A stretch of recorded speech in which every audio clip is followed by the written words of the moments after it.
Moonfire Faire is a celebration of a time when adventurers would come together to defeat creatures called bombards. Apparently these creatures haven't been seen in a while, though they don't seem to be too different from the various types of bombs currently in the game.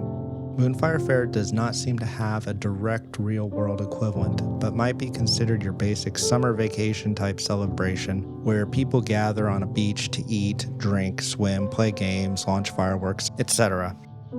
The event is currently active and will last until August 26th. To participate in this event, you need any class or job at or above level 30. So yes, it can be done on a trial account. To do some optional quests, you might want Fisher up to 5 and Culinarian about 5, but 8 is better. And if you want to gather everything yourself, or if you are on a trial account, you may want Botanist up to 20 and Miner up to 15. There are no specific MSQ requirements. However, you will need access to Limsa Lamensa. The level 15 MSQ quests, the Ulden Envoy or the Gridanian Envoy, send you to Limsa Lamensa. So does the very next quest, Call of the Sea. If you are level 30 and haven't advanced the MSQ this far, what have you been doing with your time? If you are in a free company or have a friend that has a house or apartment in the Mist, you can teleport there and gain access to Limsa. Of course, none of that matters if you started the game in Limsa Lamensa. But seriously, work on the MSQ. It unlocks most of the game. Once you get to Limsa, take the Aethernet to the Aft Castle to pick up the first quest. If you did Moonfire Faire last year, you might notice the NPCs seem to know you. They do say something different if you did not do this last year. Mearu Moyaru will send you to an island near Costa del Sol in eastern Lenosha. The quickest way there is of course to teleport to the Aetherite in Costa del Sol. There is also the ferry by the Fisherman's Guild that unlocks at level 30. If you must go by foot, return to the Aetherite Plaza. Head out straight east to Middle Lenosha. Go southeast to Lower Lenosha, then east and turn north to eastern Lenosha. Costa del Sol is to the northeast and the island is to the northeast of there. Quick tip, you can click on the symbol above an NPC if there are too many people around. If you did it last year, you will recognize these two, and they will also recognize you. His name is Fool. When you finish the first quest, 3 repeatable quests become available that reward Faire vouchers. If you start the second quest, you find that you need 4 vouchers to advance the story. This is also the currency for many other event items, but the vendor will not sell you anything until you finish the second story quest. The second quest is pretty straightforward. Once you hand over the 4 vouchers, you just go from NPC to NPC watching a few cutscenes as the story unfolds. I won't spoil it for you. When you complete the quest, you get the first set of clothing. This includes the white Moonfire Hapi, the Moonfire Hachamaki, which I think is Japanese for headband, and the Moonfire Tabi. Now for some grinding.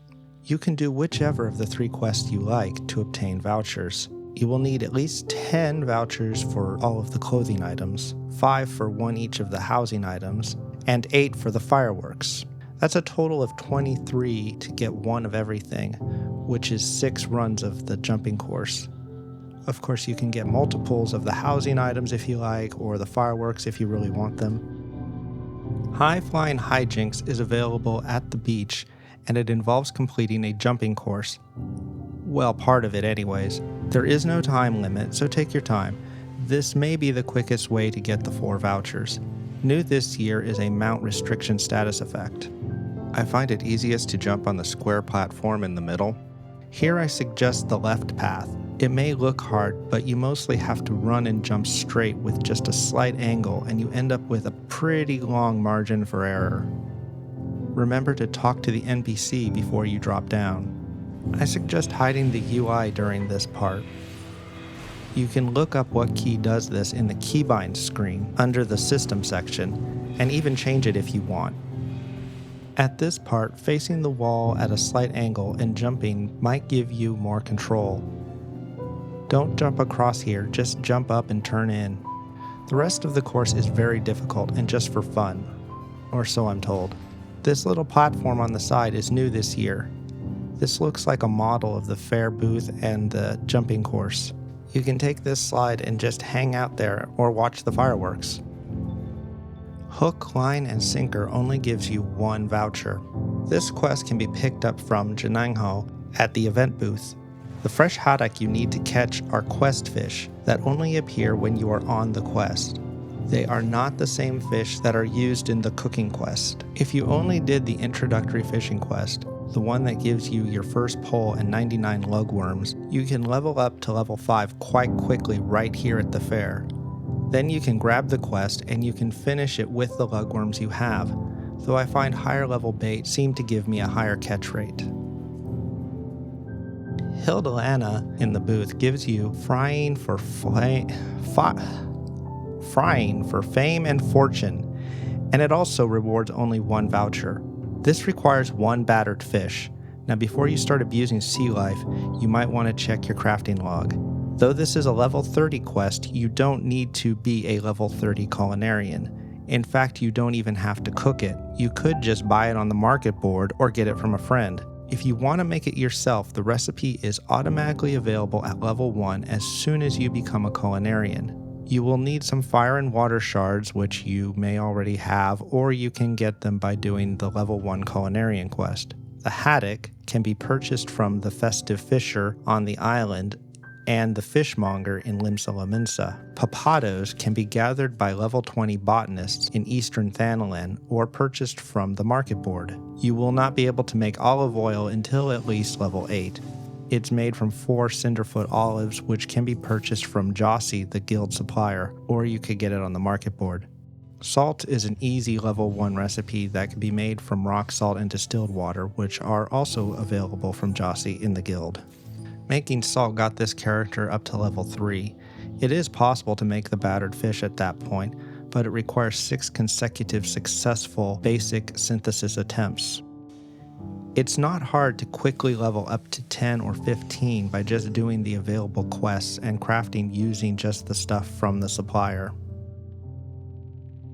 Here we have the white Moonfire Happy, or is it Hoppy, with the white painted Moogle mask, which moves with the visor emote. Now the black Moonfire Hoppy with the black painted Moogle mask. And finally the red Moonfire Hoppy with the painted Namazu mask. All the clothing items can go in the armoire. I don't have a house, so I can't show you the 2 outside furnishings, but here's the poster, which is just the promotional artwork from last year, 2018. Here are the fireworks that are available from the vendor. They are consumed on use and come in stacks of 10. Most of these are available from other events. I think the only one unique to this event is the Bombard Bloom.